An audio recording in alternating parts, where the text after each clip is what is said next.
Welcome back to episode 19 of Where Pilgrims Walk. And we asked for a managerial change this time last week. Well, we've got one, but it's not the change which most Plymouth fans were asking for. Welcome back. This week we're talking about the assistant manager changes, how to beat Sheffield United away, set pieces, and who are the best fans to have visited Home Park this season. Lots to get through. Let's make a start.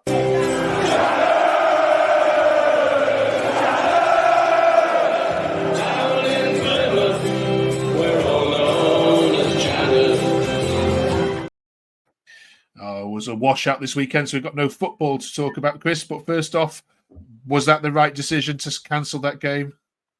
100%, Mark. Yeah, I know it's not everyone's idea that football gets cancelled due to weather, but I live very close to the ground, and let me assure you, there was trees that came down. It was lucky that no one was injured, and obviously the safety advisory group, Argyle, acted upon their advice, and yeah, it was a correct decision. Plus, it might give us a little bit of a momentum when we play them next time. Yeah, well done. We've got Chris and Jane back with us, and we're delighted to be joined this week by special guest Matt Glenn. Follow him at MattGlenn82 on Twitter, who what he doesn't know about Plymouth isn't worth knowing. Welcome, Matt. How are you? I'm very well, thank you. How are you? Thank you for having me. No, we're very pleased to have you. We've got to ask you the big question: Are you Rooney in or Rooney out camp? On the fence. I want him to work so bad because I've met him. I've been lucky enough to meet him a few times, and he loves it down here. He wants it to work. He's desperate for it to work. And I think this news came out yesterday is hopefully the ticket to kickstart our season, really, because what Mike Phelan doesn't know about football is not worth knowing properly. Absolutely, he's done it with the best, hasn't he, Jaden? Yeah. We'll come on to that. In a minute. Rooney has said this week, Jaden, that he had a great week in training. The team were up for it. So he was majorly disappointed. Do you think it's put a spanner in the works a little bit that you're now going to put Swansea to the sword rather than Oxford? Not really, because we've had a bit more time to prepare, really. So there's no real excuse why we shouldn't put up as much of a fight against Swansea than Oxford. But yeah, I don't think it really makes a difference. You know, there's a few teams around the country who've had the same thing. So it's just one of those things that you just got to deal with and get on with it. And hopefully, because we've had more of a break, we should be a bit more prepared for it. Yeah, it was more the point that Swansea are a decent team versus an Oxford side which are in free fall, which like yourselves. So the big news then. First of all, before we mention Mike, is as Peter's gone, Chris, we know he joined in the summer. We don't know the reasons for it, so obviously we wish him and his family well and hope it's nothing too serious. But Clive said, "Thank you, Pete, for all your hard work. We will surely miss you, and hopefully everything works out and we'll get you back at Home Park sooner than later." Did you have many thoughts on his job as assistant manager? First of all, it's always hard to comment on how much an impact one person makes in such a short time. Well, I've got to say, Mark, when Wayne Rooney first came in, when his name was mentioned and he was obviously appointed, everyone was expecting a Mike Phelan to follow. And instead we came up with a Pete Shuttleworth. And Pete Shuttleworth, I've got to be honest with you, was a lovely guy. On the pitch, he did the business. I think he was a good coach. He was a good friend of Rooney. He spoke really, really well. And just, if I can tell you quickly a little story about Pete Shuttleworth. We went to Derby recently when we got our second point through one each. And friends of mine were staying up there. And it was a hotel close by. So they decided to go in the local Frankie and Benny's, which is across the road from Derby's ground. And had what they had to eat, went to pay their bill, and then started getting a bit confused because the bill was so low. And said, "This can't be right. You haven't charged us enough." And they said, "Well, we have." So, and it ended up that a guy with a beard over there has paid £25 on everyone's bill who's wearing an Argyle shirt. Well, that guy with the beard is Pete Shuttleworth. Now he wasn't singing the praises and shouting on social media what he had done. In fact, nobody knew it, but until my friends told me. That's Pete Shuttleworth, lovely man, and I think he'd be greatly missed. But we've got a real gem in Mike Phelan coming in now, and his experience and his contacts and his knowledge And he's worked with Wayne before. He knows what Wayne's like, and Wayne knows what Mike Phelan's like. So I think it'll be a great partnership. Yeah. Well said, Chris. Yeah, Matt. So it's Mike and Mike Phelan. He tweeted earlier today, "I'm pleased to announce that we reunited with Rooney Argyle. He's looking forward to this challenge." I mean, what he hasn't seen in football, probably, Matt, is you could exactly. write on a postcard. He was with Fergie for 5 years, wasn't he? And then Fergie was notorious for changing his number 2s to kind of keep it fresh, which I think is a great idea. If you're going to be there for such a long time, you need to kind of keep it fresh for yourself and for the player self. Hearing the same voice over and over again is going to get monotonous, isn't it? Let's be honest. So I think this will be good for Wayne. I think it'll be good for the club, and hopefully that'll be good for the city as well. And he was with Ollie as well, wasn't he? At United for a while when they were playing good football, at least.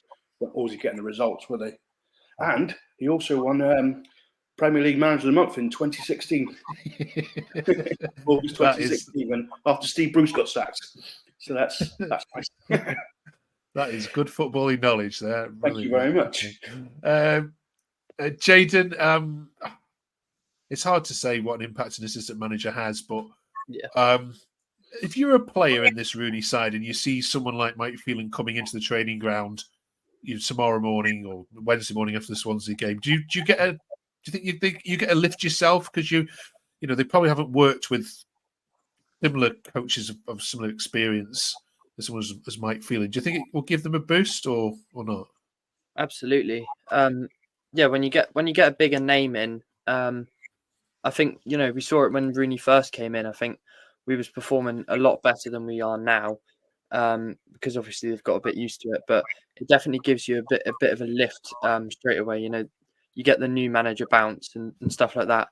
We might get a little bit of one with this as well, just because of the profile of him. So yeah, hopefully it should be good for us and benefit us. Brilliant. Thank you all for that. And we're recording this before the Swansea game, so we don't know the outcome of that. Fingers crossed it's positive. But it is Sheffield United this weekend. Weekend, Chris. It doesn't get any tougher. Clean sheet for Cooper. Yes, it's a reunion with Cooper. Just a quick word on him. I know he's a rival player now, but is he future England goalkeeper for you? 100%. Absolutely, Mark. I'll tell you what, I really hope 2 things. Sheffield United go up and Coops gets in that England side, and that's about £1 million worth to us then. And the rest. Because we get about 400,000 with different add-ons, and that's 2 of them I'm aware of. Yeah. I mean, as you know, we do this across all 24 clubs, so we've already spoken to Sheffield United about this upcoming fixture, and he hasn't dropped a clanger yet. He has not put a foot wrong, and they're just worried. They're just worried that against his old side, he'll take the eye off the ball, and potentially this Saturday it'll go wrong. Let's pick the team then, shall we? Matt, these two have already had their say on Poulsen last week, so we're keen to get your view on that particular player. But here's the team that started against Bristol City in the last game. What would you change, Matt? I'd go to 3 at the back if I'm honest. I put Plaggy, Gibson, and Sukes at the back if Sukes is fit. Hopefully he is now. He's had that extra bit of time. And I'd go for 2 as a double pivot rather than single pivot, because I think single pivots for us don't work. That's why we're struggling so much, personally. And Poulsen's benched, Jim. Yeah, we'll say benched. Jayden, would you agree with that? Yeah, I would. If Sush is fit, definitely make it a 5 back. I'd go. Is JB available? I assume JB is available. Yeah. So I'd go Randall and JB in the middle, and then I don't know. Would you stick with Hardy up front or put Gray back up front? I'm not sure. I'd probably put Gray in, and then Saka I'd probably keep on, and then Bundu, because Whittaker's out now, isn't he? Till January, I think. Yeah. Okay. Thanks for that, Chris. You have the last say on this. We don't forget you're away at top of the league, so are we going to be going? Yeah. Don't we know 5-5-0? Yeah. Yeah, well, I can see Sheffield United ended up another Leeds United. We're just going to go up there and defend, aren't we? But I'm going up there, leaving 5:15, in the hope that Cooper breaks his clean sheet record. Which, let's be honest, we can't see it happening, can we? But we all got to go out and attack tomorrow night. Yeah, so I would like to see the likes of Gray up there. Yeah, and be it Gray and Hardy. I'd like to see certainly 2 up front, without doubt. And if Soups is back for Pleggy, I think Hardy would be better as an impact sub, personally. The pace when their people's are tired, because Gray's going to give them a battle, hopefully anyway. But then Hardy come on later when they're a bit leggy. With pace. You could even say at home, Al Hadj has got a shout of coming on as well. All right, all good shouts. Thank you very much. Let us know in the comments below what how you would go about beating Sheffield United. And there's some funny results in the Championship. You'd never know. You just never know. This week we're talking about set pieces because the whole football world's gone crazy talking about the importance of set pieces, Arsenal being compared to Stoke City and so on. So we thought we'd have a look at the set piece league table. Anyone want to guess where Plymouth feature in all 2014s in terms of goals scored from set pieces? Bottom, probably. Yeah, that's right. It's right. You're rock bottom with 2. I mean, Norwich share that with you as well. But Jason, why is it that you don't convert or don't take enough from set pieces that you have? Because you have enough corners. You're certainly mid-table for corners, but in terms of conversions, you can see for yourself. The last couple of seasons, our corners have been absolutely abysmal, to be honest. Free kicks, obviously, they're not easy to score. And we're just never going to get many penalties because we don't go forward that much. We just sit back against all the big teams. So, yeah, that's probably why. And we're not doing very well. So, there you go. Okay. Matt, do you remember a time? Do you remember a time when you've had a dead ball specialist that you look forward to seeing week in, week out? Yeah, 100%. Paul Watson. He could hit a football harder. Remember Julian Dix in the Premier League? It was like that. He just hit it so hard. I think goalkeepers got out of the way with free kicks and penalties, isn't they? Yeah. And cough on the end of them and corners as well. You knew if Watton had a penalty, it was going in. If the keeper was getting in the way, he was getting hurt. Yeah, exactly. Yeah. Who's your number 1 penalty taker now, Chris? Oh, well, it was Ryan Hardy when he was playing regularly, but I think if he starts, I think Gray could be our regular. Okay. I reckon Randall's got a penalty on him. Oh, yeah. Well, Randall's been taking free kicks, hasn't he? And he's, to be fair, he has notched a couple. And he's not afraid to step up to the mark, that's for sure. Yeah. Okay. Just a general conversation about coaching of dead ball situations. Norwich, we were talking to the Norwich team this week. Their lead headline was they want to sack their set piece coach because he's just not performed since he stole him from Brighton. Matt, where do you stand on this? Is football gone a bit crazy where we're actually talking about Sky are showing set piece coaches on the cutaways? It's important, isn't it? It's important. I mean, you look at Tottenham. How many goals they concede from corners every week? It's huge, and Arsenal as well. They've scored all the time from corners. I think it's hugely important this day and age.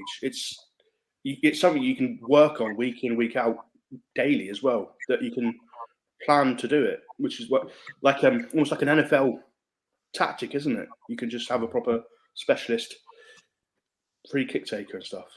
It makes sense to do it, I think.